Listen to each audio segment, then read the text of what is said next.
Hello, and welcome to a new episode of the Fanbase Weekly podcast. This is a special edition of our show as we are conducting a panel discussion on the recent released 28 Years Later feature film. Now, before I get to my panelists here, I do want to note that all episodes of the Fanbase Weekly podcast this month are sponsored by Geek Fest, the world's first and largest traveling comic convention film festival tour. We're honored to have Geek Fest as a sponsor, and I look forward to sharing details about that film festival tour with you later in the show. For anyone that doesn't recognize me or know my voice, my name is Bryant, Dillon. I'm president of Fanbase Press. I'm also co-host of this podcast, the Fanbase Weekly, as well as the writer behind several projects, including the horror graphic novels Something Animal and Identity Thief. And now I will be your moderator for this discussion, so let me go ahead and introduce my fellow panelists. First up, we've got Christian Angelis. He is an entertainment journalist who specializes in comics, streaming entertainment, and video games. Christian is a former senior editor of The Beat. His bylines have appeared on sites like IGN, The Gamer, Hey Poor Player, Cultural Slate, and The Workprint, where he was the site's managing editor. And he's currently working on, appropriately, his debut zombie comedy comic series, Dead on the Inside. Christian, it's great to have you on the show. Thank you for joining us. Thank you for having me, and I'm excited to be here. I love zombies very much, so I think this one's going to be a fun one. Excellent. We'll get into it soon. We are also joined by Jessica Maison. She's a writer whose work explores a wide variety of themes, including family, survival, injustice, and the environment. Plastic Girl is her coming-of-age series set in a climate apocalypse, and Mary Shelley's School for Monsters is her horror graphic novel series. More about her and her company can be found at wickedtreepress.com. Jessica, it's always fantastic to have you as part of these conversations, so welcome back. Well, thanks for having me. I'm very excited to have this zombie conversation with you all. Excellent, excellent. And last but not least, another zombie enthusiast, Claire Thorne, co-host of the Fanbase Weekly podcast as well, and author of A Geek's Guide to Cross-Stitching Journeys in Space, which is published by Fanbase Press. Claire is also a member of the Popsicle podcast group. Claire, I would welcome you to your own show, but it seems redundant. We've never talked about zombies or the apocalypse before, so this is going to be really fresh and new for. Well, I will put out a spoiler warning because while zombie genre fiction is nothing new, this film is quite new. It's just come out a few days ago, and it's highly anticipated. If you are worried about spoilers, come back after you've seen the film. And I will take those who are able to control their fear of spoilers forward. So 28 Years Later is a 2025 post-apocalyptic horror film. It's produced and directed by Danny Boyle and written by Alex Garland. Many may know this is the third installment in the film series following 2002's 28 Days Later. And then we have 2007's 28 Weeks Later. And this marks the return of Boyle, Garland, and cinematographer Anthony Dodd Mantle to the series, all who worked on the original film. And we also have Cillian Murphy not appearing on screen, but serving as executive producer for this film. So the film itself, it's been, as one might assume, 28 years after the second outbreak. The rage virus has been eradicated into continental Europe, and the British Isles remain under an indefinite quarantine. We have a small community of survivors that live in a village on Lindisfarne, an island connected to the mainland by a heavily fortified tidal causeway. Among the residents are Jamie, played by Aaron Taylor Johnson. He is a scavenger. His wife, Isla, who's played by Jodie Comer, and she's suffering from an unexplained illness. And then we have their 12-year-old son, Spike, played by Alfie Williams. When Spike leaves the island with his deteriorating mother on a mission to locate a doctor who supposedly lives on the mainland, he discovers secrets, wonders, and horrors that have mutated not only the infected, but other survivors. So now the film itself has received generally positive reviews from the critics. Ed Potton of The Times gave it 5 out of 5 stars, writing, "The sense of hallucinogenic sweatiness won't be to everyone's taste, but Garland and Boyle should be applauded for taking such big swings and having the flair and confidence to pull them off. It's an astonishing piece of work," end quote. Rolling Stone's David Fear agreed. He wrote, quote, "Whether it all comes together as a satisfactory whole or it's merely a sum of parts extension with little more to say is anyone's guess. Take it on its own, however, Boyle and Garland's trip back to the hellscape makes the most of casting a jaundiced, bloodshot eye at our current moment, end quote. When it comes to bleeding cool, they said 28 years is a uncompromising look at how humanity would evolve in a world where some are left behind while everyone else in the world moves on. Something I think we can all relate to. So I will leave it there. That's what we have as a critical consensus. I've seen audiences torn, honestly. People either love this or seem to really, really dislike it. But what do the three of you think? That's what's most important to me. So let's get everyone's overall reactions to 28 years later. In a general sense, what worked for you, what didn't, and is there a way that you feel this stands out from the two previous films in the series? Christian, why don't you start us off on this one? Sure. So I personally really love this movie. I think it presents something entirely different to the table. And the zombie genre is something that's so saturated and there's so much zombie IP, thanks to The Walking Dead, like, what, 15 years ago.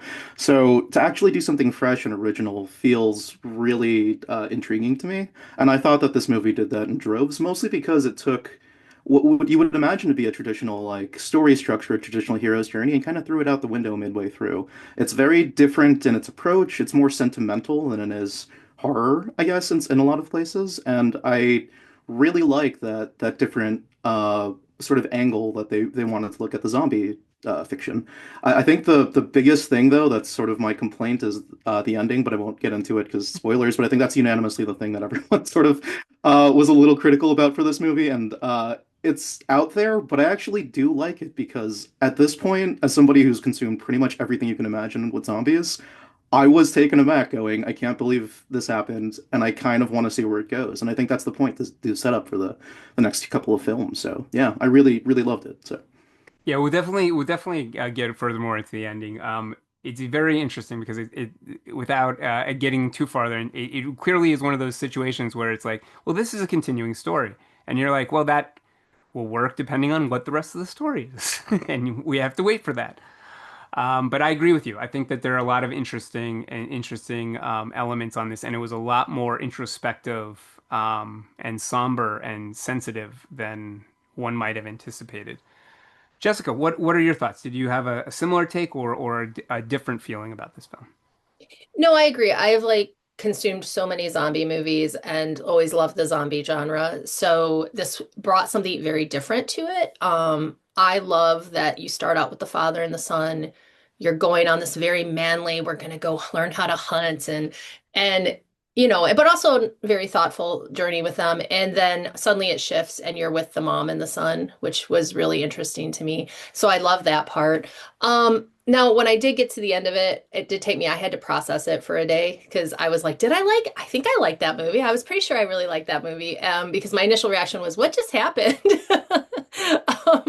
Especially with some of the Teletubby stuff, but which we can get into later. But yeah, overall, I really liked it. I was super excited for this film because I'm a huge Danny Boyle, Alex Garland fan, huge fan of the original. So I liked the second one too, and so I was super excited for them to come back. Yeah.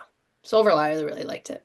Awesome, awesome. I had a similar experience in the sense I feel like I'm a little bit behind you, where I'm like, I know I loved parts of this film. I'm not sure if I love the film as a whole. I'm still kind of figuring out, does this film work by itself, you know? And again, it's going to be interesting to see if how it bounces off what comes afterwards. But I am also a Garland fan. I there's some great stuff in here. We'll definitely get into it. Claire, what are your thoughts? Oh, yeah, I think I can echo that reaction. And I'm a huge, like this last week in my household, we've been watching all of the, 28 days later, 28 weeks later. 28 days later was my introduction to the zombie apocalypse, and it will Mhm. forever remain on the top of the list. Just it for me it's just such a brilliant piece of writing. So we've had long zombie discussions in my in my house this last week, and we all went and saw the movie in the theater. And I think that was kind of my reaction was like it's kind of always the case with these kinds of movies to some degree where when you're spending the first viewing, your headspace is just completely caught up in the what's going to happen and the trying to predict what's going to happen. Um, and this movie, like Christian was saying, took so many left turns. Like every time you thought you had pegged, oh, okay, I get this. This is going to be this kind of movie, and we're going to see this happen, and this is what I need to be worried about. It would take a left turn and you're like, oh, okay, no, nope, never mind. I'm sorry. I need to think about something else. And it was very, I think audience reactions and my reaction were very much governed in that first viewing of just like, what the hell is going on? Um, and it just ramped up the more the movie went on. And I think by the time we get to that ending, like it was a shock, but also kind of not a shock. It was like, oh yeah, of course this is happening right now. Of course, this is where we are. It couldn't be anything less than this at this moment because it wasn't like that just got dropped on us Right. entirely out of the blue. Um, and it's a prologue. I mean, walking out of the movie, I was having the same thoughts of like, did I like that? Like it because it does feel very different, even Yeah. from 28 days later. Did I like that movie? And the more we talked about it, the more I thought about it. And if I go watch it again, I think it's going to be solidified in like, oh yeah, I really, really love this movie.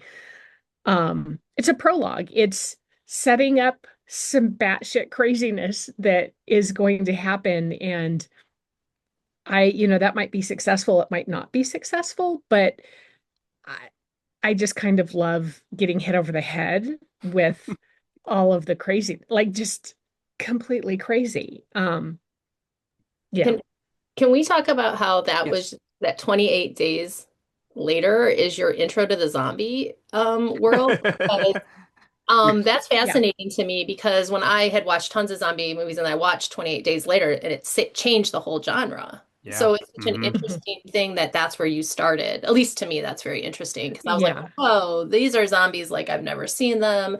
This is so crazy. It's thoughtful. It's interesting. It was just a totally different zombie movie. So it's so interesting for you to have started there." Yeah. It's definitely colored my what I like about zombie movies and what I don't. Yeah. And I do go back and watch some of the originating, concepts of zombies, and I really do like and enjoy them. But Sure. I am definitely and to get introduced to quote unquote zombies in a movie that is not technically about zombies in the strict, there's Right. always the, Right. well, in the strictest definition. Actually, Actually, they're not really zombies. Well, It's a okay. rage virus.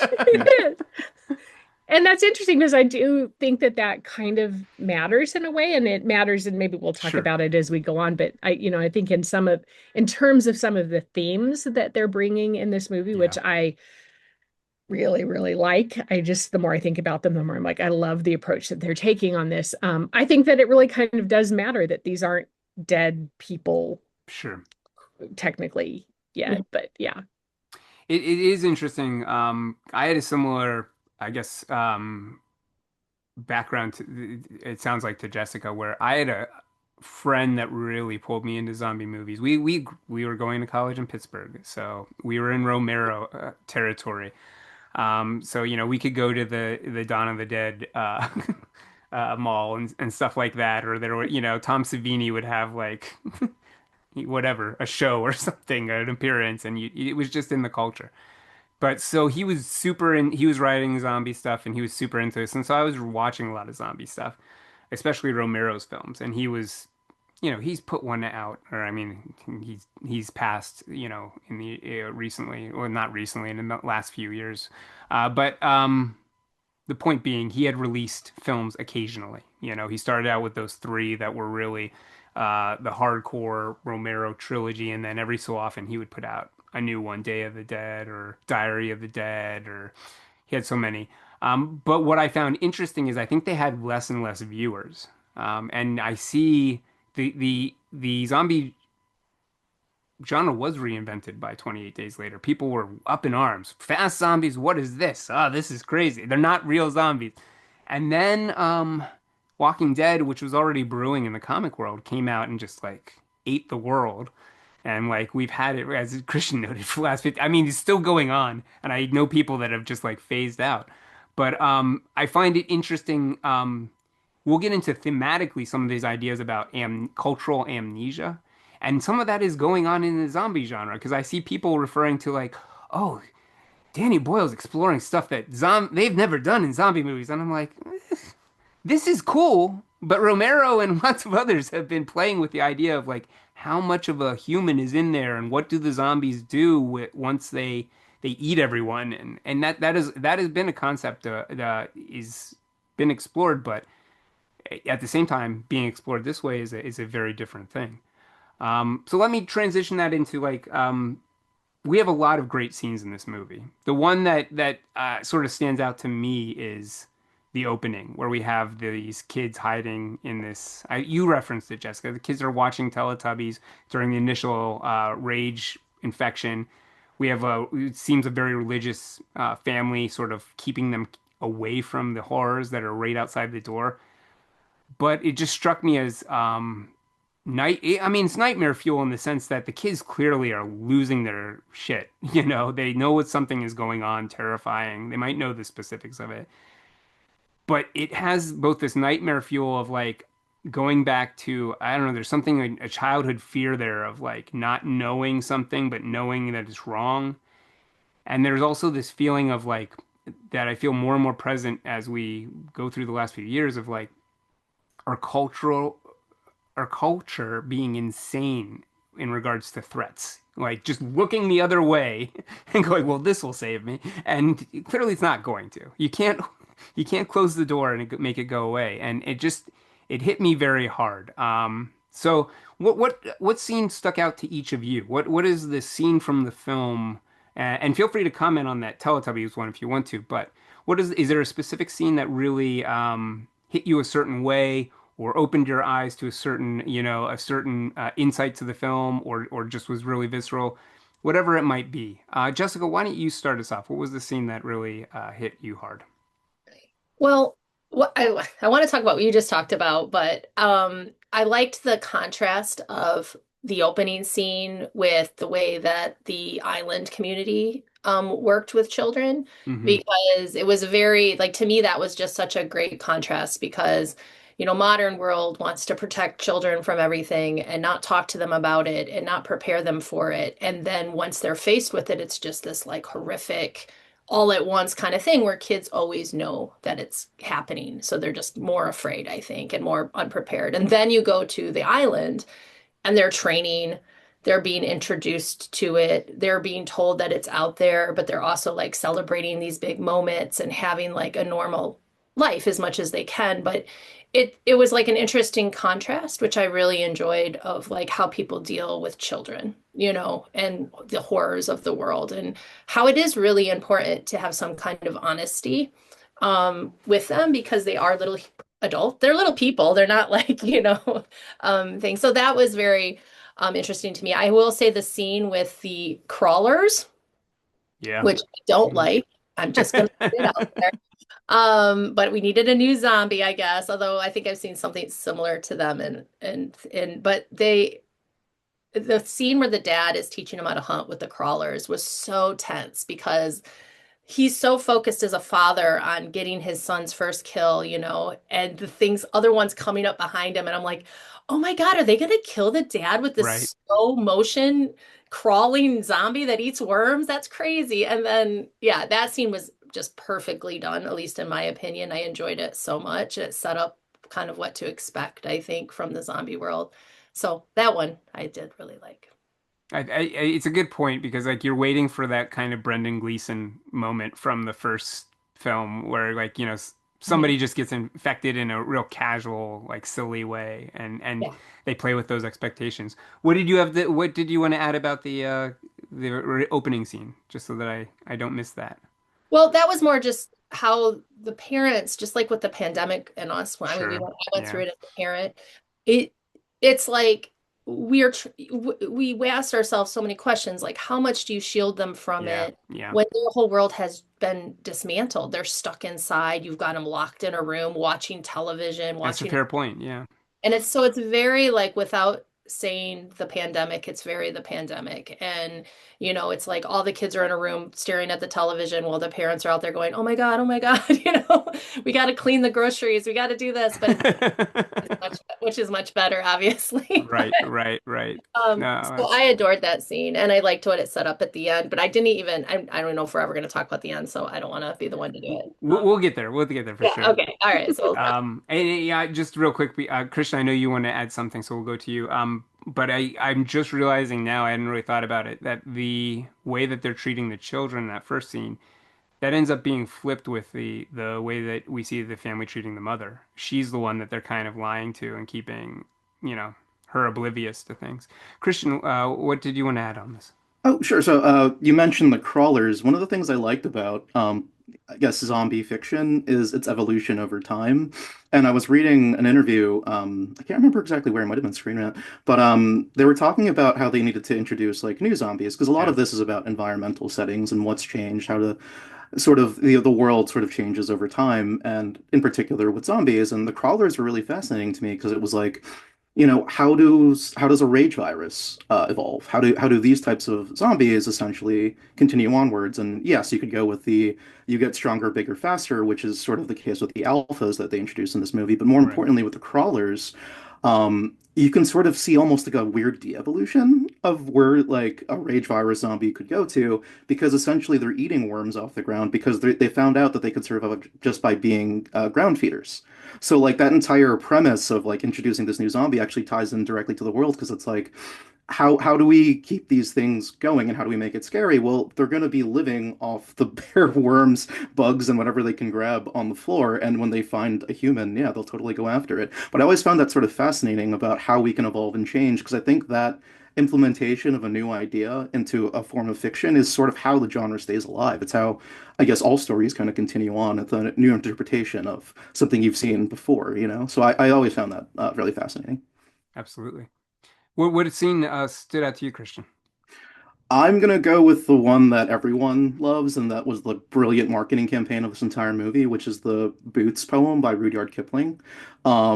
In the movie itself, how they use it is very different. It's very juxtaposed over sort of a march on to an adolescent test of kind of going to war in some ways. But I always found it cool because first I wanted to know like why did they pick this? Because yes, it was fantastic for the marketing campaign. It was very cool to see the image juxtaposed on the actual film and how they utilized it. But more importantly, why was this relevant?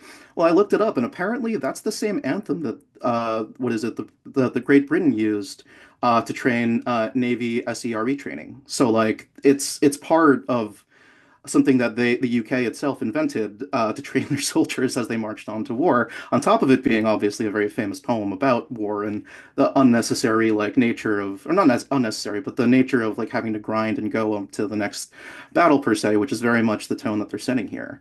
I thought that that was really fascinating how they tied it together, particularly because you actually see a Navy member later in this movie. Spoiler alert! I don't know if I should have said that before, No. but it does sort of tie together, and that's the kind of stuff that I love seeing in stories, especially when it comes to like things where it's about atmosphere and environment, which I think this film does in droves, especially with Alex Garland's writing.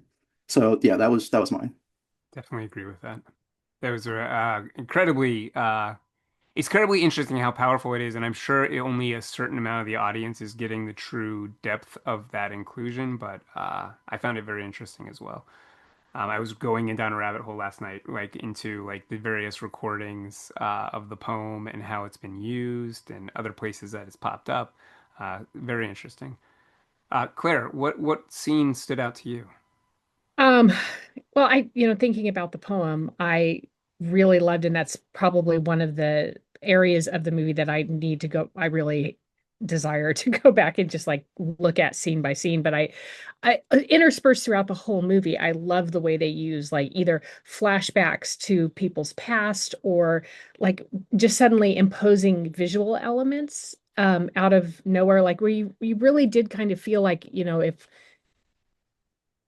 like as an audience member that you're also a little bit going crazy because like they would show the landscape uh, like one of the moments that I'm thinking of is when Spike is telling his mom that they're going to go look for a doctor, I think, and then you see the British, like this community of just perfectly normal houses.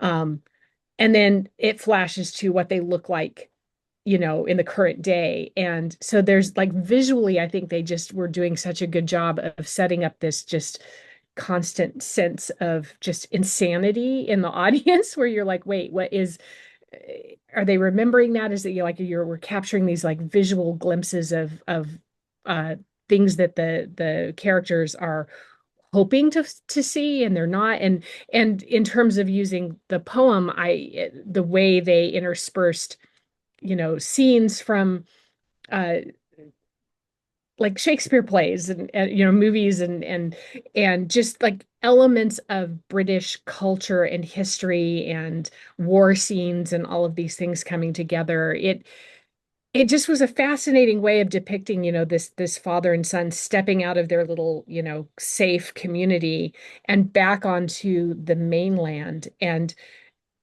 giving the audience all of this like just visual of like the history that's there on this small island, um, that they're evoking.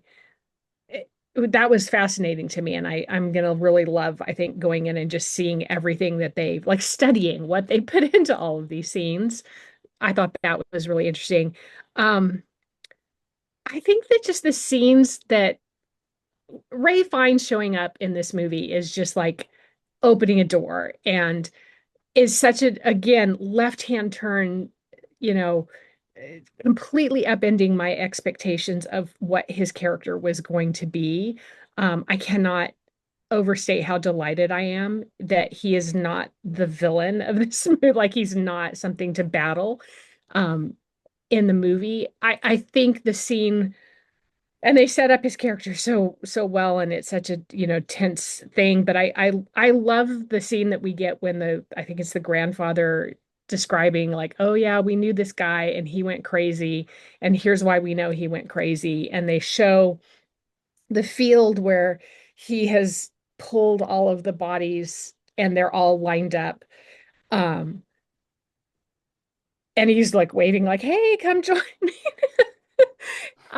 I just the visual of that scene and the way they set it up so that you don't know if that's a threat or if that's something benign or like what are his motivations? Is he really insane? Is he not? The visual of it looking like a really not right cemetery. Um, all of that just was such a brilliant thing. I think that visual at least lives in my head. No, it's a very the whole situation surrounding that character and the Bone Temple is very one of I guess it's one of the strongest points of this film. I thought it was so Mhm. unexpected and interesting. Um, why don't we dive a little bit further into those characters? And I mean, we can discuss all of these characters if we want, but I'd really like to focus on the ones that stand out to you because I'm sure we'll naturally, get into discussing various characters as we have discussed the father and the son and the mother as well. But what I guess what one thing that I would love to start with is this Ray Fiennes character who is so clearly meant to elicit expectations of insanity or threat or danger. I almost feel like it's interesting because Boyle and Garland are playing off of things set up in the first film, you know? Oh, we meet the Christopher Eccleston character is very normal and it seems like safety, but it turns, the opposite way. Here's the opposite, something that seems incredibly creepy and dangerous, and we go the opposite. And I don't, it's so interesting in the sense that you're right, Claire. Casting Ray Fiennes does also lean into that, because of what the characters that he has played. But it doesn't mean that he hasn't played very many wonderful characters as well. He's not always someone that's going to like slice your face off or something. He just does that very well and has made a living doing it. Um, but he's a great actor, and the way the kindness and gentleness and humanity present in this character in a world that doesn't seem to have a lot of humanity is so interesting. I actually found myself in tears in the theater in the way that he started talking about dealing with death, approaching death, confronting death, and choosing your way. When he started talking about there's a lot of ways to die, there's good ways and there's bad ways. Um, there was such empathy and kindness in that character, and it just hit me in a really unexpected way. And I guess what I'm thinking now, I don't know if I realized it at the time, is like there might even be a message here in the character, specifically with this character about what does it take to survive the rage infection in that first film, and what does it take to survive when things change? Like how do humans flick that switch? Because a lot of these characters are operating out of trauma, trauma, trauma, trauma, trauma. So that informs my survival, and it feels like Ray Fiennes is someone who's almost outside the society, looking ahead, but he's alone. You know, what are everyone's? Let's start with Ray Fiennes, and then we can wander to wherever you want to. But um, Claire, I'll throw it back to you first, since you brought up this. What are your thoughts on this character? Yeah, he's definitely, represents, because they set it up very blatantly, the theme of insanity. Are you crazy or are you not crazy in this world? And uh, we had my son and I had a really long conversation about just my feeling. I think that, like, and I think this is what Alex Garland and Danny Boyle do very well from the first movie on, is presenting us with characters who are behaving in an otherwise, very sane way, but because of the circumstances that we're now in, it's insanity. It's you're if you are a if you're Ray Fiennes' character, who's been a doctor, who's clearly like very, I think he was probably a very good doctor, back in normal days. And he has translated the core of his personality, which is, being a caretaker.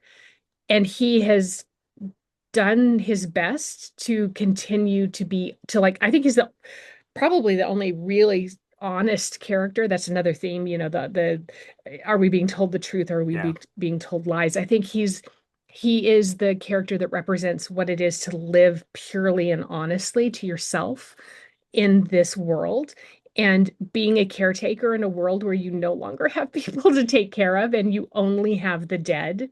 He's just moved on to and has created elaborate processes for taking care of the dead, but it no longer presents as sanity to the rest of us, right? And that's because we get very fixed ideas of what is normal.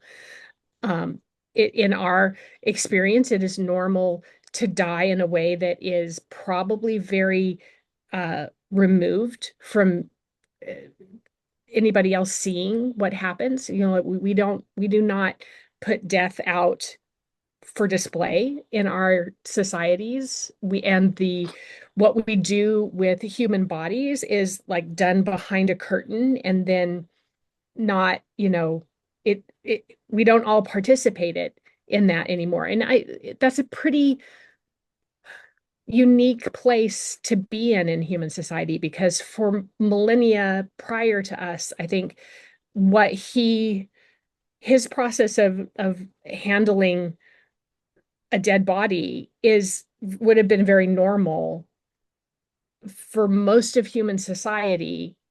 And in this moment where we are right now, we're very unique in our ability to not look at the human body in those circumstances. And then, so I think the movie is doing something really interesting with this character and with this idea of like, how do we confront death honestly and actually confront it? And for Ray Fiennes, that means boiling a human head. And and keeping it as your, your furniture, basically, in your home. Is that his home? Does he No, actually live there? I I think could not dial that in. I got that this is all a memorial. Like he's going to the extent of like part of being human is that we don't forget the dead. You know, we always have, Yeah, whether we're talking about the Paris catacombs or cemeteries or yeah. whatever we might. And I think you're spot on, Claire, just to add on to, I think that looking at him handling the dead is how the rest of society looks at him. And what he's saying is no one is the dead. These are all humans. You know, whether Right, if someone was dealing with malaria or Ebola or whatever, you know, he was dealing with those people were still right. human as well. And his job was to limit the suffering and let them die with dignity. And I don't know that he was dealing with people in those conditions, but I think that as a doctor, that is Yeah. the ethos that he seems to have, and this seems to be an extension. Like he's not thinking let's kill the zombies, let's survive. He's thinking there's a lot of suffering and death going on, and someone He's needs to he take some dignity to deal with it, you know. he's going to great personal pain Hmm. and effort to like keep himself covered in the iodine and to always have morphine darts. Like, Yeah, what does it not take? kill the infected if he doesn't have to. And not Yeah. kill the alpha out of my Hmm. husband in the theater kept kept yelling, kill him already. Like, you can't yell that in a theater, number one. And number two, he's a doctor. The degree to which he has maintained his own integrity, his own moral structure, I think, is just in that detail alone, that he is not killing this horrifyingly terrifying, Right, right. scary alpha rage zombie is just, and he names them. He's given them names. Like, this is not the first alpha he's dealt with, because he's had to give them names. And he wants to give them names because he wants to humanize them as much as possible, I think. And Yeah. it's just a fascinating character. I loved what they did with that character. Christian, what are your thoughts on Ray Fiennes and his approach and I what he's honestly doing? agree with everything that Claire and yourself said. I feel like of all the characters, he represents us closest to like what we represented as humanity. Unlike everyone else, he's sort of still has a sense of empathy compared to everyone else that's kind of in it for survival mode or tribal mode. He's very much still celebrating essentially life and death. And I found that the Bone Temple was very fascinating because it's a tribute to Memento Mori, right? Like all Yeah. people must die.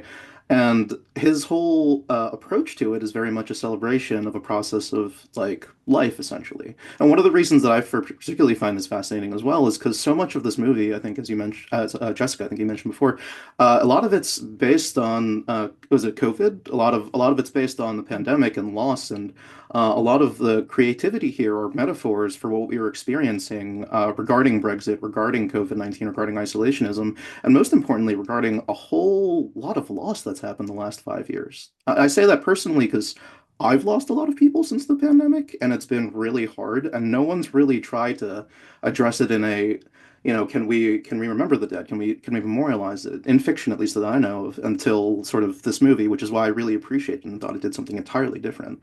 But yeah, it seems like that actually sold this movie for me more than the overall plot, which is like three different stories at once. But yeah, yeah, that's it, sort of it for me. Yeah. I It's, think we're what talking. Oh, I'm sorry. I was just going to say really quickly that the the tie back to COVID in this, in rewatching 28 Days Later, which we did off of a DVD, we also watched a behind the scenes, like, interview with Danny Boyle and Alex Garland, and they're talking about like coming up with a story concept. And that turned into that whole little tiny snippet turned into just like what felt like, because this is long before COVID happened. And all they're talking about is the likelihood of a pandemic, and how we're just completely unprepared for pandemics. And it was really hard to watch that post COVID, because it just felt like somebody was going, COVID's going to happen. We've seen the future, and we're making this movie, and we're trying to tell you COVID is going to happen. It Jessica, was, what was you're gonna add to this? Well, I pretty much agree with what everyone is saying. I just off of the pandemic, and how we as a culture in general deal with end of life topics. Like we what I loved about his character, even the way he was dealing with death, was when he was finally given the chance to have a patient, like that we got to see, he handled it in a way that I would want to be handled. Like I think most people would want to be handled. I think he handled it in a way that our culture does not handle it because we get politics involved so often, that if left between two human beings and their family, like end of life would be much more beautiful and less traumatic. Whereas we like to give everyone a bad death sometimes, like in our desire to be like in our desire to hold on to life and value life so much, we forget to value death. Like there is a reason that you pass, and when you pass, and when you keep someone alive longer than they need to be kept alive, you are just torturing them. You're torturing them, and you're torturing yourself. And you see it with the mom, like she's up in her room, not enjoying. I'm not saying she needed to die earlier, but I'm just saying her Yes. disease is progressing, no one is trying to understand it really, except for her son. And then he gets him to, she, just the whole journey of him getting his mother to the person who can help him and help her was very beautiful to me, and actually interesting that they paused the whole movie. I mean, they did. They paused the whole movie and said, "This is important. We need to have a mini movie here and learn about this and talk about it, but not be preachy about it, And I like that. And I think that just as your people in your life are passing, because I know we've all probably experienced it, it's not fun to be like, let's just forget them. Let's just put them in a hospital room to rot. That's not, fun is not the right word, guys. I use the wrong, but it's not the right way. And that's what's nice to see in the middle of a zombie movie, that there is a right way, even if it seems old and barbaric, and weird, there's a way to like confront it. So I love that part. That, The healthiest depiction of the healthcare system we've had in America in a long time comes from 28 years later. oh yeah. Oh, I yeah. mean, yes, that's so funny. But it's something that strikes me with what you said, Jessica, is the separation of life versus death. And in many ways, I think what this character, this film's trying to convey is like part of the cultural problem is we fear death, so we put it on the other side of the door. We close the Mhm. door. We wall off this person who is sick because we can't deal with them. But the key seems to be that we will only get there if we can accept that death is part of life. It's not something that ends life. It's not, this is part that you have to accept. It's just like everything else. I feel like as I get older, the more I see from my peers is people who either find their way forward and transition with each stage of life or people that just stop, and they can't go forward. They can't deal with getting older. They can't deal with like I'm no longer the target demographic. The idea is transition to the next stage. Life has stages. Shakespeare lays it out. You know, you're supposed to go to different acts. If you don't, you're fighting the natural way of things. And I think that's part of the problem here is our civilized society has so gotten into this idea of don't die, don't die, don't die, that we don't die the way we want to. It just happens. It happens in, this weird fight that you're talking about, this weird struggle to survive. And some of that is thematically present in this film, I guess. The idea of going back to the idea, what does it take to survive the infection? And when does that become a liability? When does that kind of action suddenly hurt you because the circumstances have changed? And who can change their perception? The last thing I'll just add is Christian, it struck me really.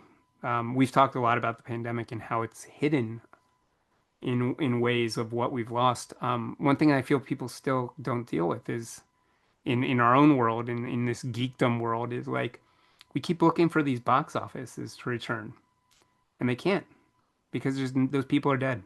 They're not going to see movies, and it sucks to think about that, but no one wants to talk about it. And there's no article in the Hollywood Reporter saying, hey, we can't make that money because those people aren't here.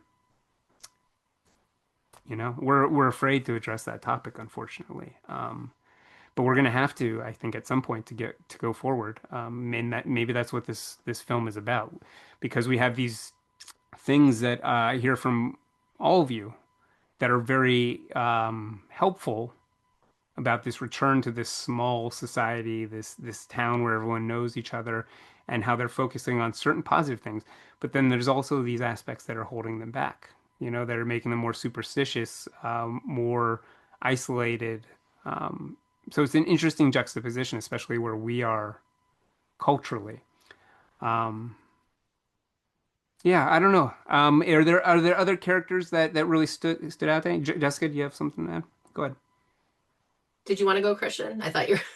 Oh, Yeah. I was gonna say we kind of have to talk about Spike, Of his whole course. journey, because he's like the main character. Of course. I don't have a lot to say about it because other than like I felt for the kid the entire time. Wonderful I thought, performance. Yeah. oh yeah, Alfie Williams did a fantastic job.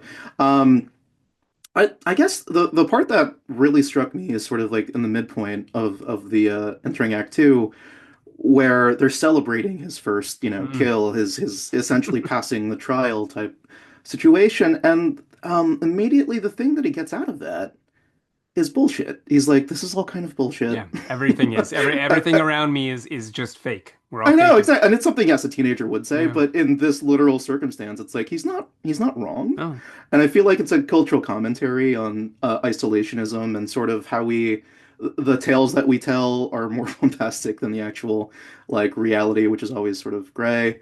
And more importantly, it showed maturity because then he want like I think accepting that there was a lot of inauthenticity with this celebration and with his tribe. He essentially went on the quest for what did matter, which was his yeah. mom and his family, and trying to see if there's something better. And I think that's sort of reclaiming a theme of humanity. But I'd love to ask everyone else what your thoughts were.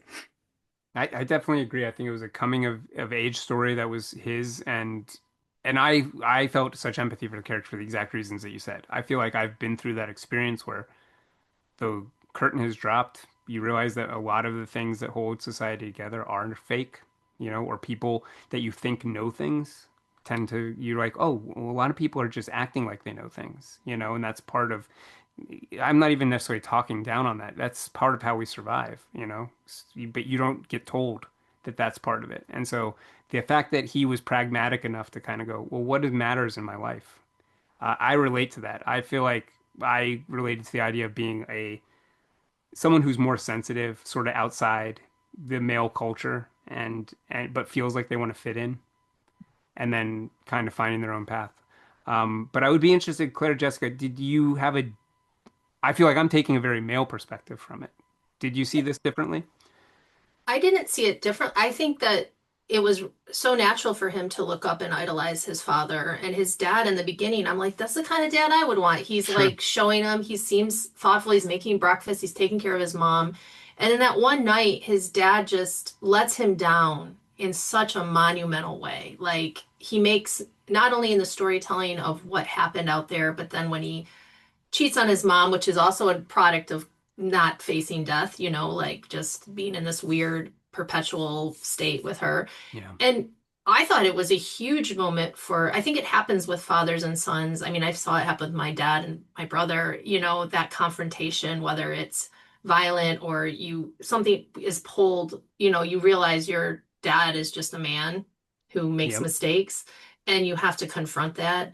And so I liked then that they gave the Spike such a healthy balance because he was able to recognize the strengths in his mother even when she was sick and embrace that. And then when he just looked right into death. He looked right into his mom and saw her and like accepted her. And that was something his father couldn't do and he couldn't do with his father, for him to recognize that he had to leave and do it without his father was very well, that was beyond his years, really. But like, I did like that about his character a lot. So I love Spike. I didn't quite understand, but then my daughter explained it to me that when at the end when the choices he makes, I was like, "Ooh, this is a crazy choice." But then it does make sense. Like he needs to continue to figure out who he is on his own. So yeah, that was I mean, I don't know if I had a female perspective. I just liked he felt well rounded. I'm sure. Yeah. Yeah.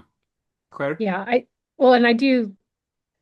agree with all of that. And it, there's been such a really rich representation of father figures in all of these movies. You know, we go back Yeah. to Frank in 28 Days Later and just the like the pure good, you know, father figure representation that he is in that movie.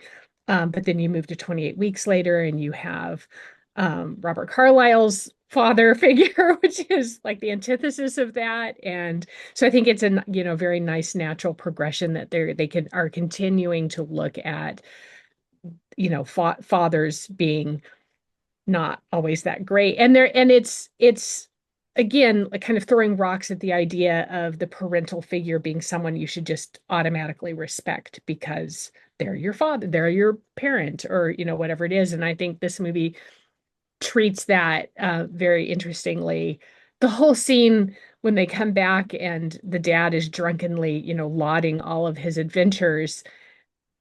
It was only in that scene where I suddenly like second guessed everything that had happened in that first portion of the movie, like you know, coming up on the slow zombies, and then they're like his dad like choosing this house to go into, and then they're finding the strung up zombie and then Spike's like, why is this here? Why is and then it wasn't until after we got back and had that whole scene where I'm like, oh, of course, the dad orchestrated that whole, you know, as much as he could. He orchestrated that entire journey and that the zombie in that house was, at least in my mind, the dad had put there Mm, and prepped for the kid, right? Like I really thought that interesting. that's an interesting Except it idea.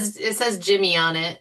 Oh, does it Does say Jimmy? Yeah. yeah, it does say Yeah, Jim. it's but I like your idea But because No, maybe, I yeah, did so fully, maybe but not it's To my yet. fully mind, yeah. believable though. Yeah, it's fully believable that he would set that up. I had a second where I was going back and forth for a second. Well, I mean, it still could be a case where Hmm. the Jimmies, I can't wait to talk about the Jimmies. Anyway, the Jimmies like did that to the zombie, but then the dad caught it and put it up and like I Yeah, don't know. But we don't know. Yeah. it did yeah, feel very orchestrated. I it absolutely did. agree. Yeah, Like, yeah, it's 100%. All the yeah. Jimmy references in the movie, which Easter eggs everywhere. It's great. yeah, it's delightful.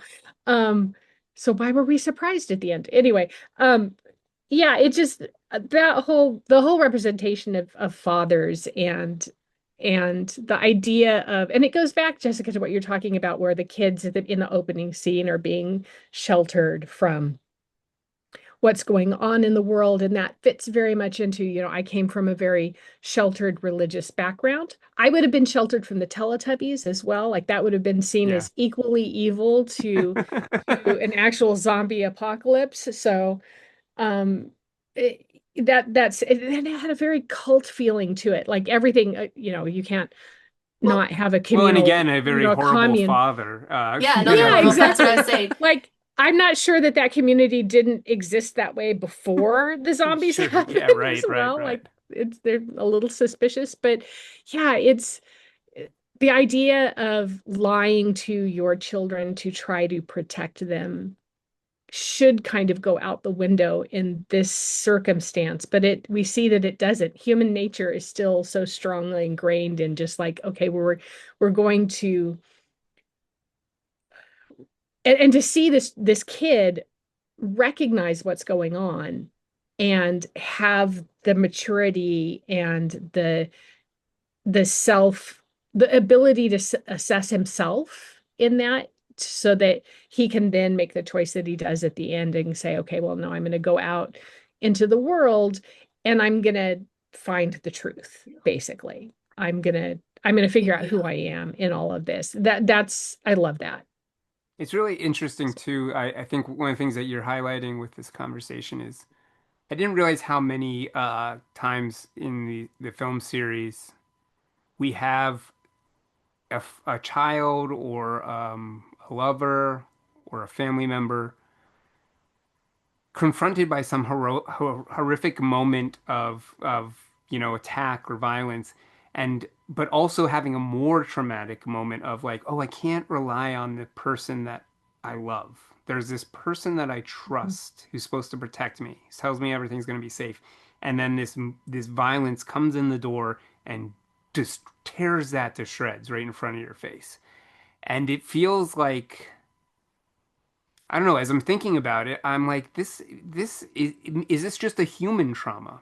Do we each have a point, as someone mentioned? Is there a point where we just realize, I think Jessica, you talked about it with fathers, it's a point where you just realize, oh, this truth that is established as a child for us, this person's going to keep me safe. They're going to keep the wolf behind the door, goes out the window and is part of our life as an adult reckoning with that trauma because there's no way to get past it. It's just a truth, you know. We can't be kept safe from everything, no matter how much we love those people. No, and I think I agree with you, Brian. It's like I think we're asking a lot of Jamie. Like I like Jamie as a character. I Sure, sure. think at some level he's trying to protect his son. He's doing what he's been taught to do. This is the society. You can see it just weigh on him. Like all of his what his responsibilities. They make a big deal when he comes back to the kitchen. I know Yeah, as a mom, I always am like, oh, I'm at the kitchen, I'm cooking again, you know, and he just can't emotionally, he doesn't have what it takes to emotionally deal with this. He hasn't been given the tools. sure. He just doesn't have it. And I feel a deep sadness for him when he runs, when at the end, when he's like, he wants, I mean, if I'm going to go into the wilderness, I'm going to the wilderness with Jamie. I'm sorry. I'm all day long. If I got to go out to that island, me and Jamie. But if I got to like deal with some emotional trauma, I'm not going to go to him. Like, so, I mean, but yeah, it is about that letdown of not, they can't fulfill all your needs. And Jamie just couldn't fulfill all his Well, and needs. what you're seeing Yeah. there too is Jamie wants to save him for like his life, Yeah. but Spike is realizing there's no point to living if I don't fix what's inside, if I don't Yeah. figure out how to live in a human sense in this world. Hmm. And I guess I'm not even necessarily. I do think that there is a defense for Jamie, but I'm not even necessarily saying that there's we need place a judgment on any of the characters necessarily or defend them. But I find it very interesting this idea of that there are traumas within our lives that we all have to cross, and we deal with them in different ways, and that the metaphor that I never realized was sort of present in this film is that there is that I don't know, I can just feel it in my chest, that horrible feeling of realizing, oh, like this person's not gonna they're not gonna be who I thought they were. Not gonna that thing is a fantasy. And it doesn't necessarily mean that person is wrong, but it's a truth of life kind of, that eventually we're on our own and we have to tackle deal with that trauma. I guess that's all it is trauma with internally, and either it takes you not two directions. Can take you many directions down very positive or very negative ways. That's something I think that Alex Garland in particular, when you look across the totality of his writing, whether it's whatever it is, Hmm. he never presents a archetypal villain, just, oh, here's evil because it's evil, or this is, you know, presenting themes where, evil is just something that can be blamed for causing all of the bad Sure, yeah. things in the world. When you look at the questionable characters in all of these stories, they're all people that we can identify with and we can go, oh, you know what? In the I right might act. circumstances, yeah. I might act that way. Like I cannot tell you that I would not abandon all of my friends and family when I'm being chased by rage zombies. And I might not act heroically in that moment. And you know what? I might make some very questionable moral decisions when I'm faced with thinking I'm the last group of people, on Earth, and I need to try to keep, the people around me from falling into despair and killing themselves. Now, giving them women, um, non-consensually would probably Yeah, not be that yeah. choice. But what But you see, but what I, what but think I can about that still, opening of that second film. Like we judge yeah, that man very harshly, but when you're in that yeah, split second of like, hey, the zombies come in the room, they're grabbing people, you have a right. split second and you start running, do you stop and turn around and go, Oh, I'm gonna die with you, or do you keep running? And what if you keep running and you see that person looking at you, going, "Holy shit, you're running away"? Like, Yeah. how do you live with I that? don't know that I wouldn't do that. You So, know? so, I but know. Well, I I, turned. Oh no, go ahead. Sorry. I was just gonna say, I think that what Alex Garland gives us always are characters where we can go, oh yeah, I can Yeah, see myself doing that and being that and thinking that in those circumstances. And I need to examine myself. I need to examine all the possibilities within sure. myself. Well, and I turned to my husband and said, if, because we have kids. So I'm like, in that situation, just so you know, you run. Because I want you to go take care of the kids, but I'm still pissed. Like, Right, right. There's a whole yeah, mix of yeah, emotions. there's like both things going on. Like, don't leave me, but also go. That's not, but I Please don't think that, survive, right? Yeah. but I don't think that dad was thinking about getting No, to his he kids was in he that was moment. reacting in the moment out of Yes. survival. Yeah. Yeah. And Which he was this again, it's piece of, like you go he was like, kind can of you a blame piece of him? shit, But but he yeah. he he was he He was the was best piece of shit, though. he He was so perfect in that he was he movie. was Yeah. it Yeah. was a very interesting character. But I do have that I sit there and torture myself, going like, hey, if I instinctually start running, what do you do in that moment? Because you're like, well, if I stop, I'm dead, and that person's already dead. But Yeah. then like, how do I live with myself? I think Should that's I the. I'm go sorry. Go ahead, ahead. Christian? Go ahead. No, I was gonna say I think that's the difference with the like the reality of contemplating the situation versus actually being in it. And I think Yeah, that's sort of a staple of the genre itself is how far do we go to survive, and more importantly, like what parts of our humanity do we sacrifice in order to do that. And I think that's something that we kind of always play around with the idea with zombie yeah, fiction in particular. And to be honest, that's also why I can't really blame Jamie as a character because I feel like he's more a symptom of sort of the culture and society that yeah. he essentially isolated and built himself around. So, does he do something terrible with the cheating and the way that he, treats his son with the hitting? It's like, yeah, of course, but like it's a really bad situation. That's kind of it. Is like the zombie fiction feels like it's always in a pressure cooker where you Mhm. never really know when the other shoe will drop, and so the reactionary responses are always sort of fascinating to watch according to how people react when the chips fall more or less. So. And in this movie, we get an actual pressure cooker that just cleans skulls. So, Yes, quite That's true. literally. Well, let's take a quick break. I do want to come back to themes when we come back because we haven't touched entirely on all of those. But we'll take a quick break and we'll continue our discussion in just a moment. All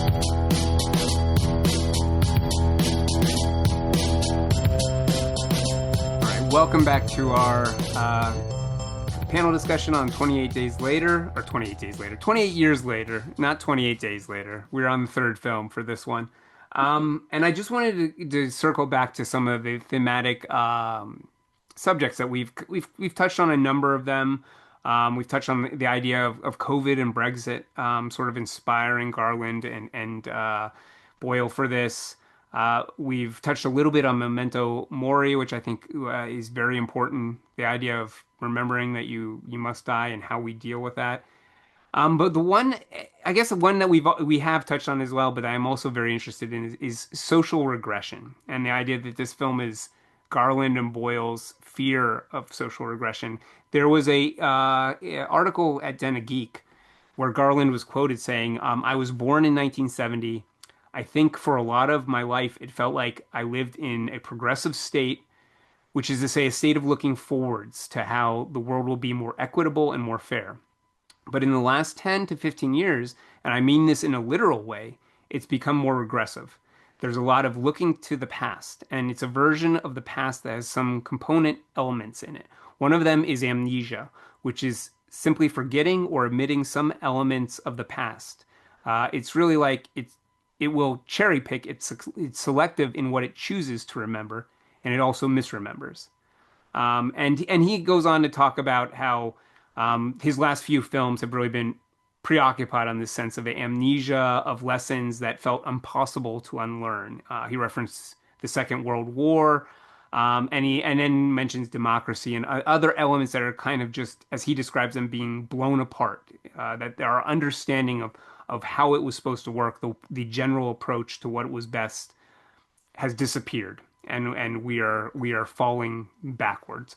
So let's start there. I'm happy to wander into other themes that anyone's interested, but when we're talking about social regression, I guess what do you feel like this film has to say about today, and what are you feeling about today? Because today is changing so quickly. I mean, we a few days ago we were not bombing the country of Iran. We are now. We're on the we're in a very weird place where many are questioning whether we're going to go into a world war, what the repercussions are going to be for the U.S., for other Middle Eastern states.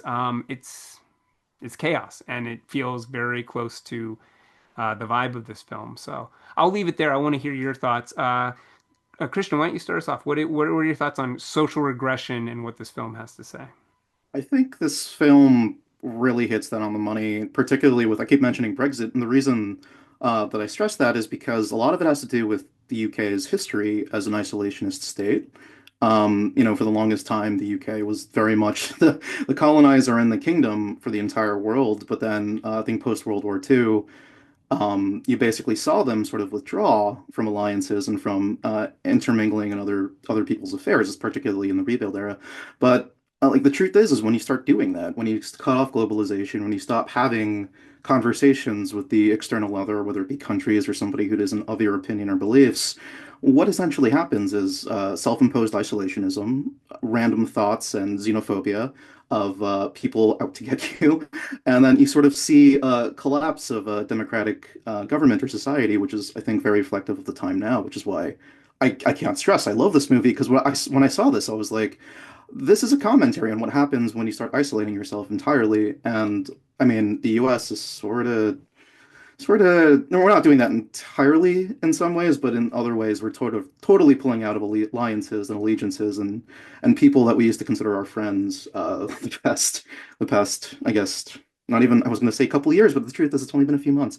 And so, yeah, I thought that that was important and relevant to pretty much everything that happens in the movie and what's going on now. But Well, what it's is your really it's thoughts? very very interesting because I agree with you, and I think we see elements of this where I mean it doesn't need to be stated or beat over the head in the film, but you feel this if you're feeling this way in the United States, you do feel, oh well, the belief in science is slipping back. Belief in like diversity being a benefit is slipping back. Needing friends, needing allies, the idea is slipping back. It is a troubling feeling. Jessica, Yeah. what are your thoughts on this? What this film has to say? Well, all my feelings about where we are right now as a world are very raw and emotional, so I'm not Sure. going to dig into that right now. But as far as what is going on in this movie, I mean, I do think it does a really good job. I think it'll probably do a better job when we get into the next film Yeah. because I feel like it's establishing the isolated community, establishing, foreshadowing some of the dangers. But in this film, it still seems like it's kind of in the romance period of like we're good on our little island, mostly it's working, but you're starting to see it tear at the seams a little bit. But then a big part of it, like that really struck me, which we haven't talked about this character. It's Eric, right? The Swedish. Oh, um, Yeah, Eric. Eric, yeah. Okay, I just want to make sure you're still. Sorry, I So lost no, video for a second. it's okay. Eric, kind of is like this representation of these patrols that are Yeah. happening around this completely isolated area and how completely effed he is, and how his reaction is so modern. He's like got his phone, which was him throwing his phone. My daughter was like, that would never happen. He would hold on to that phone in case, like, and that's true. But like his character was so great because he had that very out of the world in the way that they looked at this isolated backwards. It's interesting to do it with zombies, you know what I mean? Like the world has totally left this place behind as well, and that is what happens. And so when Eric comes in and then realizes he's stuck here and this is his new life, he's like processing that and trying to like wrap his head around that, and that's kind of like scary. Like you could isolate yourself as a society so much, and that's scary for me where we're at right now in the US when we start to pull out of things and go against so many norms and change laws that, I mean, like as a Generation X woman, I read this article and it was like through my whole lifetime, I've had my rights to the most part. I've been able to get a credit card, I've been able to, get loans, I've been able to have reproductive care, and to watch it go backwards so quickly is frightening, especially when you have daughters.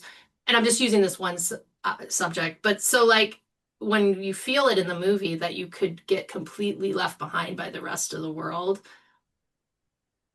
that's scary. I mean, that's scary. That's the true terror of the show. Like, it is romantic in one way. Like, we could be having nice little parties and like Living off the shooting our bow and land. arrows and Yeah, living off right. the land, and that's really romantic, and I do like that part of it. But that's just not. I mean, that's not the reality of what's happening. So it's kind of forced upon them. They have to do it because they got left behind. So Well, and it yeah. kind of all reflects on itself in the film. It's interesting because I feel like it brings me back to the idea of like we have this really nice community where everyone knows each other and they teach you your roles and it Hmm. feels like we're weaved together. But things are the things that you would think are not present are absent, like Yeah. they don't have a counselor for family issues. They don't have a doctor to Mm-mm. deal with illnesses. And so, like kids do get hit. People do waste away in their beds. And these are the things that are usually when we romanticize pastimes, these are the things we forget. Like, I mean, how easy is it compared to vaccines? Oh, Yeah. like, we don't want to inject kids with too many things. Well, of course not, but guess what? You're going to be confronted with the reality of why we did vaccines, which was lots of kids dying horribly, Yeah. and all of this stuff. I totally agree with you, Jessica. I feel like as a parent and a parent of girls, we're really out in the wild right now. I feel like Yeah. I am considering all the time about like, do I need to start Sarah Connoring my kids? Do I need to go out and learn stuff that I just don't want to teach them? Like, hey, here's how to shoot a gun. Here's how to Yeah. hotwire a car. Here's how to, you know, live without internet for, a few months. Because Yeah. it does feel like we're in that place. It does feel like part of the shroud that is dropped, and I guess it's a metaphor in here with his father, Spike's father. But the shroud that is dropped for us, I think, with COVID and these other elements, is we were told society was done to help everyone. No one gets left behind. We're all in this together. That's Hmm. bullshit. Like that Yeah. has been made very clear that we will leave people behind and that they will just the world will go on. The people that need to make money will push it forward, and some people just they're done. They live in their like I have friends right now that live in their houses because they can't risk getting a COVID infection. And now we're in a place where there might not be vaccines available for children for COVID, and it just feels Yeah. insane. It feels insane. Claire, what are your thoughts on social regression in this film? Well, I think I mean, any zombie movie like this is and any post-apocalyptic story that gives us societies that no longer have the infrastructure um available to them. It's always a story about the regression into the way this movie, is questioning what's true and what's, myth, basically. You see a society that's it's teaching its kids um partly based on the myth of like going out and having a heroic, coming of age story when that's not really a thing. And that's what Spike learns, right? Like he learns that, oh, this idea of going out and doing something um Becoming a man. and becoming a man is kind of a myth. Like it doesn't matter whether it happens at, I love that they're like, oh, he's too young at 12, he should be 14 or 15, or like, Yes. to 14, you go would out and do definitely these be more things. manly.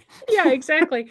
And it doesn't really, the age doesn't really matter, but there's always this depiction of society regressing back to a state of, relying on superstition. And I think we're oddly enough in that place now where, because of social media and the prevalence of just, or the ability of any person to present what they believe to be the truth is, without any kind of factual anything, behind what they say.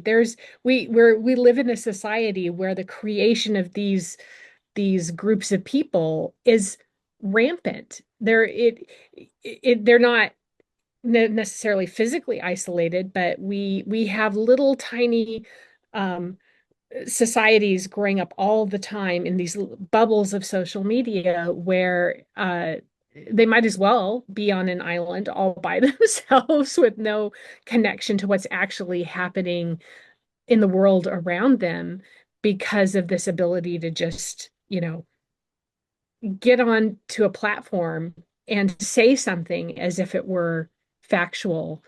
Um, and I do appreciate the what the story I think is doing in presenting us a character who's a doctor who does still have, knowledge, um, kind of juxtaposed with a group of people. And I think as we go forward in the story, it's only going to be emphasized more, probably. Where you have a character who's like actively questioning, is what I've been told, is what I've been taught really the truth?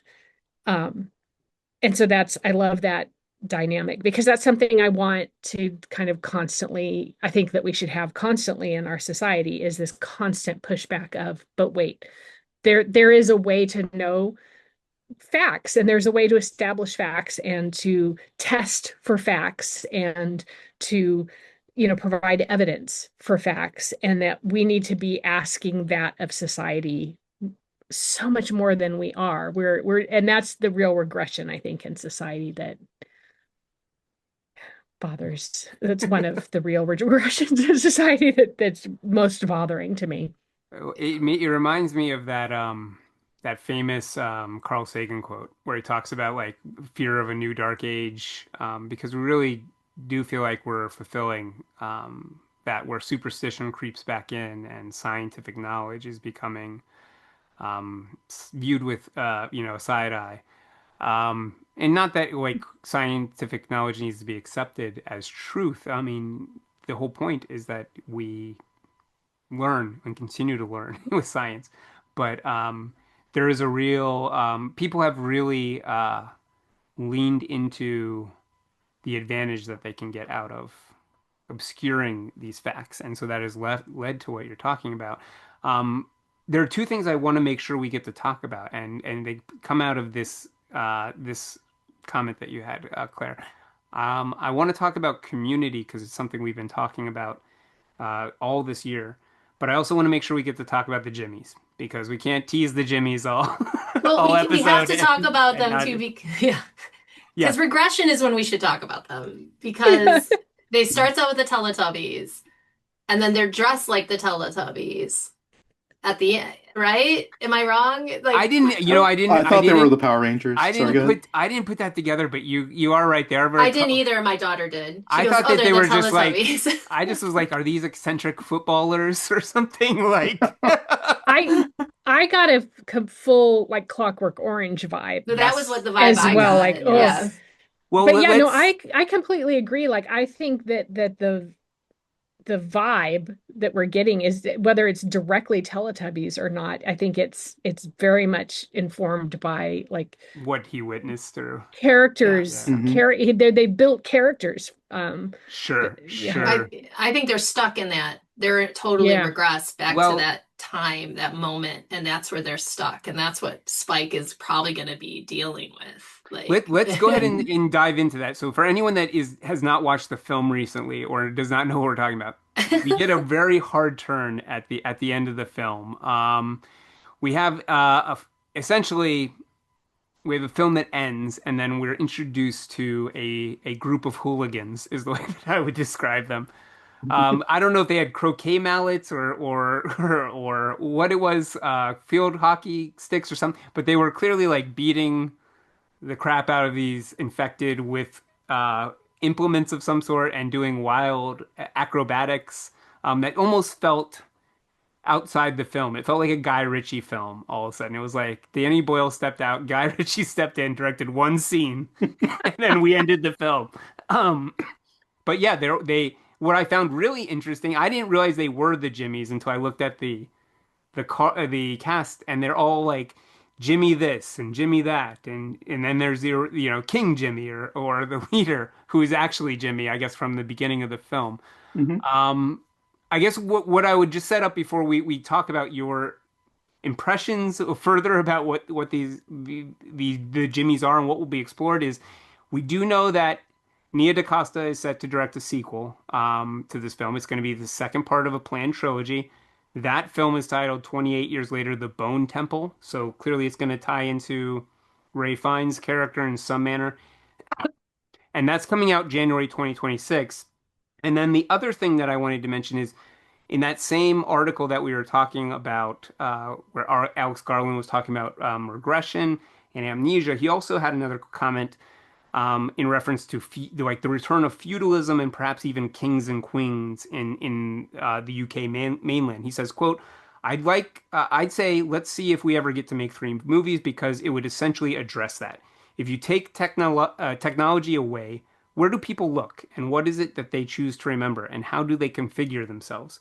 So it's kind of a background note rather than the whole scheme. But by the end of the second film, the scheme starts to get more stated, end quote. So that sort of seems to lean into what you're saying, Jessica. I get the same idea of when they're talking about feudalism, when talking about kings, we're talking about there's probably these various tribes that are on the mainland that survive in different ways, define themselves in different ways, have their own kind of religion or philosophy, and are probably at war in some manner. But what are all your thoughts, Jessica? What do you think we're going to see from the Jimmies? What do you want to see from the Jimmies in the rest of the films? Where do you think we're going? I have no idea, to be honest. Like when they came on the scene, it made me think of, is it Anchorman where they have all the different, Yes. yeah, okay. I don't mean to, because I love this movie, but it did feel a little like, as you were saying, a Guy Ritchie thing. It's not out of nowhere. Obviously, they've been setting it up and it started the movies, began the movie. My guess is we're going to meet several tribes and Spike is going to have to interact with them and they're going to, my guess is the Jimmies are going to wreak some kind of havoc both on Ray Fiennes and eventually his home. And that there might be other tribes involved in that as well. But I think when he says you want to be pals, I'm like, oh no, don't. Yeah. So he's probably gonna have to hang out with them for a while, but feel like I don't feel like Spike is gonna like bond with these guys truly. So unless Jimmy shows us this other side to himself, but yeah, I You know don't what? know It exactly. is interesting too because we have, as we talked about, this is something we've seen before. I mean, Walking Hmm. Dead has done this big time with the idea of like different Yeah. tribes, different communities having different values, different approaches, and then the wars between the conflicts between them. So it'll be interesting to see if there's something different that Garland and Boyle have to say about these things. Christian, what are your thoughts on the Jimmies and where we're going? That was the scene that made me laugh out loud in the theater. I literally was like, "What the f—" And like it was dead silent, but everyone was like, "Wow!" And kind Yep. of everybody kind of just laughed about it. Um, I think like the mention of regressing back to feudalism makes a lot of sense, given that, a lot of this movie is about sort of regression of culture. So seeing Jimmy as the head of whatever type of feudal lord type thing we're going on with here, makes a lot of sense to me. Is it ridiculous? Yes, but like as you mentioned, The Walking Dead's done this. A lot of post-apocalyptic fiction's been doing this since like all the way back to the Mad Max days and even before that in like literature too. So it's not unheard of. Does it work for the movie? I don't really know, but I know that I love Nia DaCosta and I love the Marvels, and I actually am all for like I'm one of those weird zombophiles who watches all of it. So like some of it I like for the seriousness. 28 Days Later, fantastic movie, but like the wacky stuff of the zombie genre, I also kind of guilty Yes. pleasure love, and it seems like that's what's going to happen next. And to be honest, I'm all for it. It's I'm just here to have fun with it, like because that's also a fun part of the Yes. zombie. Once you've Yeah, watched a shark fight a zombie, you're up for anything, right? yeah, right. That was Zombie, right? Yes. The seven. Yeah, yeah, yeah. We've Oh you man. know we've got you go back in there, they've already established we've got these standards to meet. So maybe Yeah, Garland or Boyle are just trying to live up to the yeah. precursors. Fun fact: that was a real shark too. I can't believe I Yes, it found was. Yep. that. But yeah, Claire, what are your thoughts on the Jimmies and where are we I, going? Where do you want to go? think like everyone else, when they showed up on scene, I was like, oh my God, what fever dream have we suddenly been dropped into? And I was very conscious of just how excited I felt at the end of the movie because it batshit crazy fever dream. But you're in a zombie apocalypse, and if you find yourself suddenly surrounded by the members of a feudal pop culture based cult in the apocalypse, it should probably be a fever dream. That's really the only place to go. And um I think poor Spike, he's already been introduced to, drug use at the Bone Temple, basically. So, he might as well. Like, is he seeing? Is he hallucinating? Is he not hallucinating? Um, I and I love that it sets up, because this movie does kind of act like a prologue in some ways. I love the idea that it may be setting up for us this kind of Odyssey story for the next movie, in which, we now have our young hero protagonist stepping out into the world and encountering, I hope, a variety of batshit crazy Yeah. fever dream Mhm. uh entities, things. The only other thing I'll say about Jimmy's is that, and we didn't really get a chance, I think, to really connect with him or see him, but I don't know if anybody else has watched the movie Sinners. Um, Recently, the Jack O'Connell, who played, I don't want to spoil things in that movie either, but anyway, has a very interesting and fascinating role in Sinners.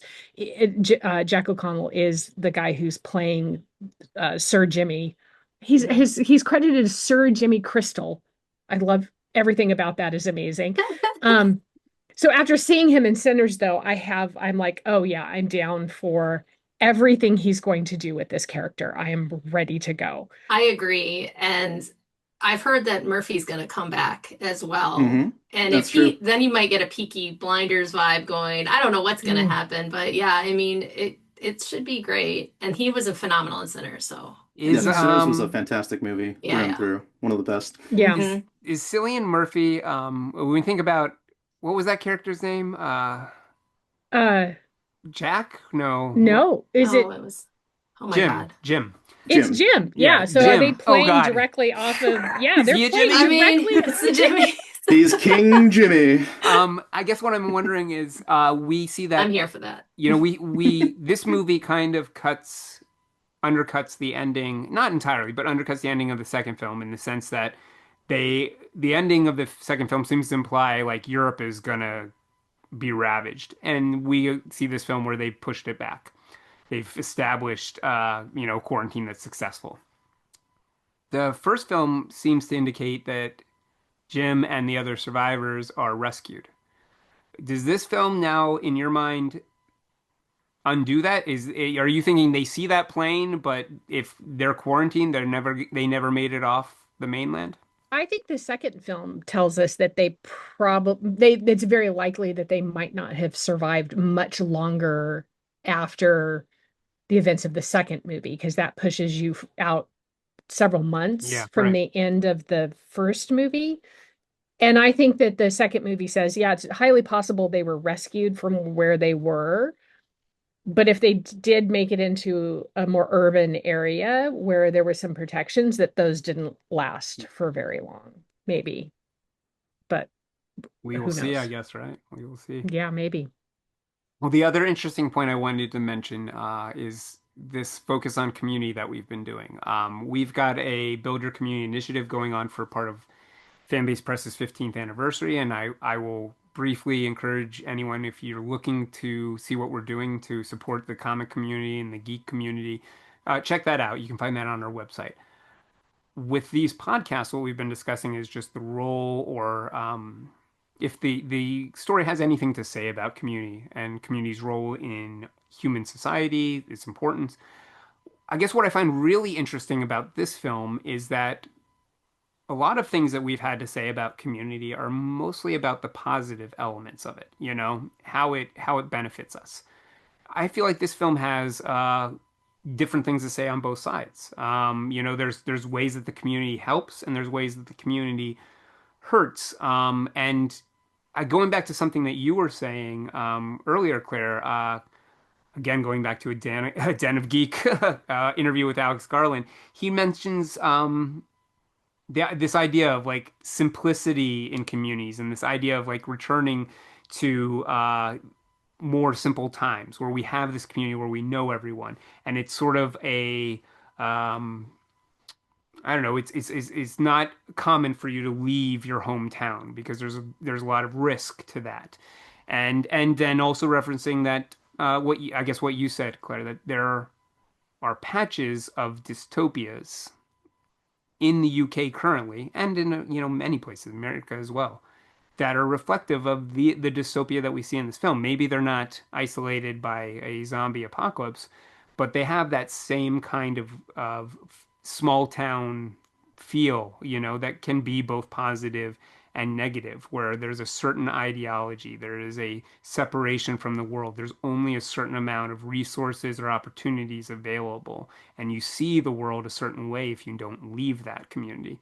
So, I just wanted to get each of your opinions. What do you feel like this film has to say about community, whether positive or negative? And what can we take away from it about community in our own world? Jessica, why don't you start us off on this one?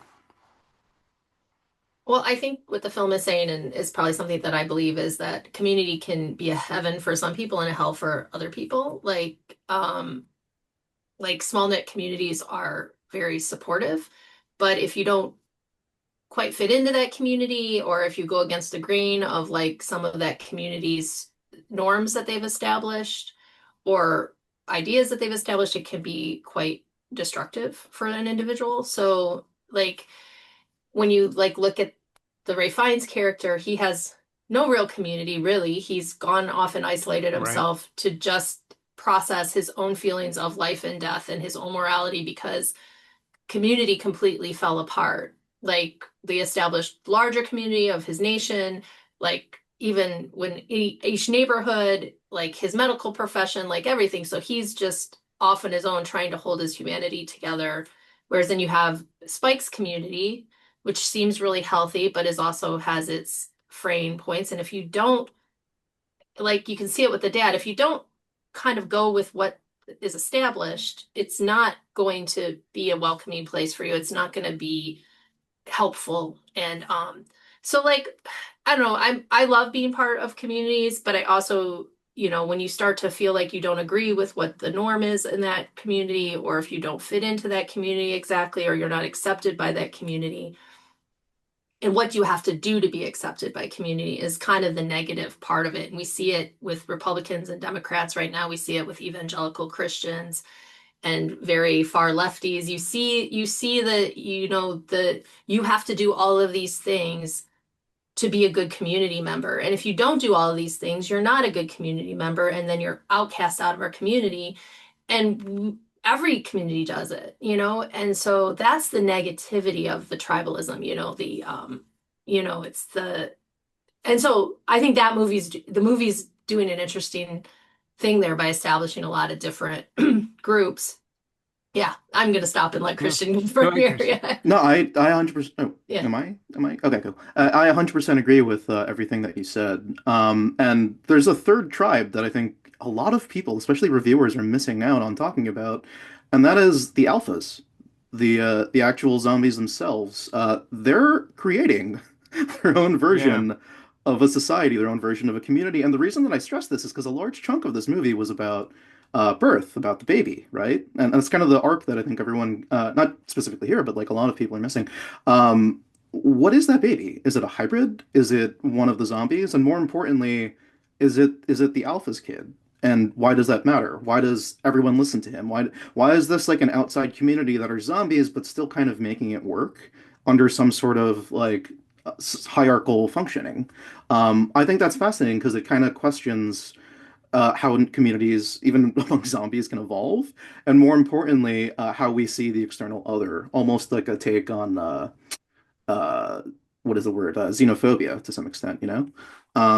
And I don't actually know the answer to that. I just think that the movie does a good job of addressing it, and hopefully that they'll address it even more so in the sequel. But yeah, it's different for And sure. I What you're really, saying, oh, go. Oh, you I was got going to say what you're saying, Christian, goes back to what I was wanting to talk about at the beginning of the movie, how for the most part, zombie movies, because they're about dead people, continuing on, and how I think it's important that these are not quote unquote literal zombies in that, strict definition, because these are not dead people, they're altered people. And I think, and so most zombie movies are about death in that regard, but I think this movie gets to be about evolution and life because, Wholeheartedly agree. to quote the fabulous Jeff Goldblum, life finds a way. And how are we going to react to that? So, yeah. Yeah. I mean, I'm pretty sure Samson is the alpha, right? I think he named him. And it seems to me that he must be the father. He's chasing them down, and I'm like, oh God, they've delivered his baby right to his next target, and it's like it can't. I have to assume the alpha is coming, Yeah, we think to so. for that I child. also I And think the movie did a pretty like blatant job of presenting to us how fertile the yeah, alpha I might know, be. right? Like Hmm.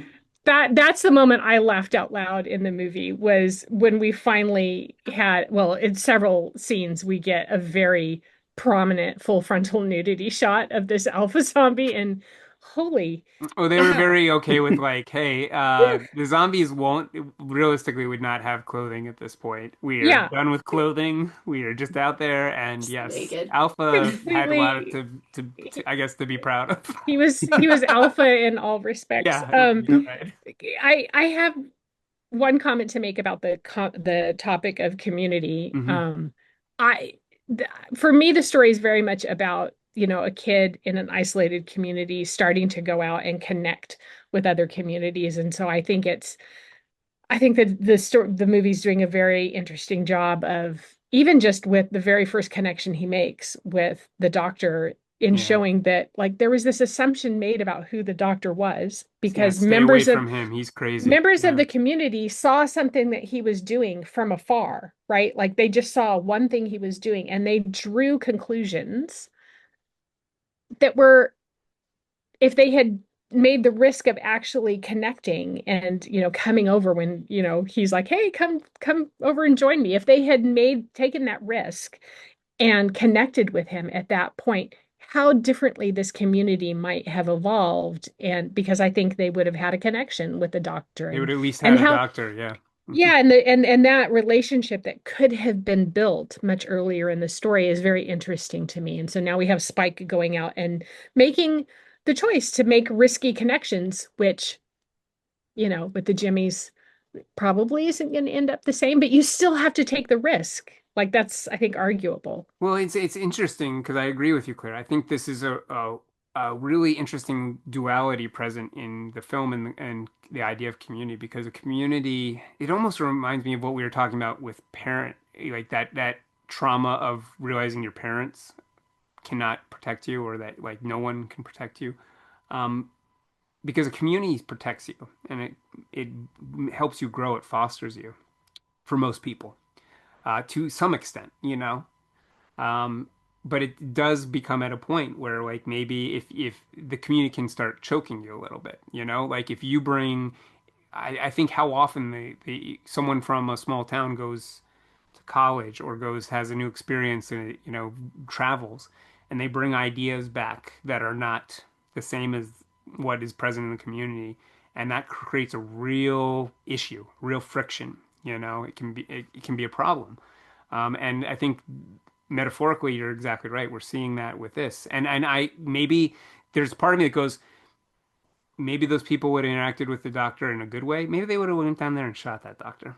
You Yeah. know, you know, we don't know. We don't know. Unfortunately, like that's the juxtaposition of this is like some of this is for survival, but people make the wrong decisions. They make the wrong assumptions. I even think about this interesting meta thing where the bone temple I mean, in the marketing, it is terrifying. You go, what the Mhm. hell is that? What kind of fucked up thing are we going into? And it's so not that, you know, like it works on that meta level of like, oh, we assumed because this is a zombie movie, this is a horror movie, that would be horrific. There's something going on, but it's not that Mhm. at all. And that is very interesting. The last thing I'll say is there's something here too that I think Christian, you made me think about where we're almost seeing something like I Am Legend kind of development here because I Am Hmm. Legend, if you've the films haven't depicted it as well as maybe they should have, but that story is there's a turn in that story that is so interesting where the lead character realizes that he is the monster to the things he views as monsters. Hmm. Um, and there might be some of that developing here because I mean the alpha is definitely horrific, but we're everything that we see from Ray Fiennes' interaction, everything we're talking about in regards to going after a child, these are not horrific things. These are things that a parent would do. And if his aggression is focused on that, I mean, he's no more aggressive than any of the other characters necessarily we're seeing. So maybe there really is something to finding a community of infected people and where that goes. We'll have to wait and see, I guess. Yeah, and I love I Am Legend, the book and the movies, and I think it's a big staple to the creation of the zombie genre, which is why 100% you nailed it around the head. I'm like, yeah, that seems like something different. And I think Hmm. different is good for this genre and to evolve essentially as a storyteller. So, yeah. And another thing I would add about what pushes us to reach out to communities that scare us or are other than us, it was really done really well with the birth scene because that's really the only reason you're going to go up to a screaming, zombie that will normally bite your face off. And that scene was just so tense and interesting because the mom goes to help I can't believe I'm saying this out loud, by the way. The mom goes to help the zombie who's gonna give birth and puts her hands like on the woman's hands. And that is insane but that is the one time that you would reach out like that. You would take that risk as a woman. You would be like, "Oh, she's giving birth. I need to help her." And that was crazy. But that is like, and I think we do it through illness as well. Like that's when we send our doctors to other cultures and we that's where we start making it's weird like life and death is where we have our first interactions with other communities a lot. So it's And the fact that they can present the fact that a woman in labor would not sound any different than a rage zombie. yeah. It, That's so true. It's a good point. perfectly normal. Well, let me ask. We always like to leave our viewers, our listeners, with recommendations, new places to go. So, if there's anything that you would recommend if people like this film or if they enjoyed this discussion, it doesn't have to be zombie specific or 28 Days Later specific. It could literally, you know what? It could be a poem. It could be a Rudyard Kipling poem if someone pulled that out. It could be anything that someone could enjoy, if they enjoyed this conversation. Let's go around and see what everyone suggests. Christian, why don't you start us off? Sure. Alex Garland is a huge fan of my favorite video game, The Last of Us, and I think if you like this, you should really play that game. The Last of Us, The Last of Us 2. A lot of what you see in this movie, and both in this and Civil War actually as well, emulate a lot of that story structure and a lot of the design and the atmosphere, whether it's reclaimed nature, whether it's about zombie and tribalism. A lot of it's pulled from that, and Garland's gone on many interviews himself admitting, yeah, no, he loves the series and it definitely pulled a lot of it from that. And I think that's like video games are a weird medium where video games doesn't really get as much coverage as it should in regards to how it influenced modern culture. But The Last of Us was so influential for the zombie genre, especially in 2013, that I do think that if you like this, definitely check that out. And also, I'm just going to do a really tiny plug. Of course. I'm doing a zombie comedy comic that's essentially a parody of the entire genre. It's called Dead on the Inside. It's going to be out probably in a year, year and a half. And it's essentially what if a real life pandemic happened like COVID, which was essentially a zombie pandemic, but we were prepared for it because of all the zombie fiction we've all consumed. And so, like, kind of like the ending of Shaun of the Dead, what happens when you have to just learn how to live with a disease? Like, how silly is it, and also how serious is it? And Right. quick spoiler: a Jeff Bezos type figure might be the villain in the series. But yeah, because it's about consumerism, capitalism. Anyway, yeah, and that's out. Awesome. Awesome. Jessica, what would you recommend? Well, if you have not seen The Last Train to Busan, you I might say you have to watch that. That is just a really fun zombie movie, and it does have a father-daughter component in it. I also, God, I have so many zombie movies that I love. I second what Christian said, you need to play the video game, The Last of Us. It's a lot of fun. I'm playing it with my daughters right now. Um, there are two other movies I want to recommend, but I cannot remember their names. I meant to write them down. There's one zombie movie that has and maybe Christian will know the answer to this. There's one zombie movie that it's kind of zombie, but it's about spores. And it starts with a young girl, and she's like this special. I want to recommend it so The bad. Dude, and it's like the girl with all the gifts. yes, the girl Yes. with all the Yes. gifts. Thank you. I knew someone would know. The girl with all the gifts, I think, is a really great one, and especially if you like this movie. And then there's another one where it's like a father has to carry this, he finds a baby and he has to get it through the zombie infected area. Also can't remember the name. I blame this brain, guys. It's like not, but I also really enjoy that one. It'll come to me right after we get off. But yeah, I mean, definitely. And then there is a TV show that is, I believe, also Korean. It's called We're All Gonna Die. And it's set in a school and the zombies attack the school and it's super enjoyable. Yeah, so I'm enjoying that one. There you go. Yes. Awesome. Thank you. It's not Mhm. The Road, is it? I can't remember. Well, it's It's like the road. the It's like the road. road, but it's fun. It's more fun because I think it has I want to say it has the Firefly guy in it. But it's like the Cargo. It's got a name like that, like Oh Cargo. yeah. And he's trying to survive a zombie apocalypse, and he finds a gets ends up with a baby somehow. That's not his own baby, so he has to get it Like you do. Yeah, like you like you do, do. like so that I think that's it. I wish I had written it down and I didn't. Claire, what would you recommend?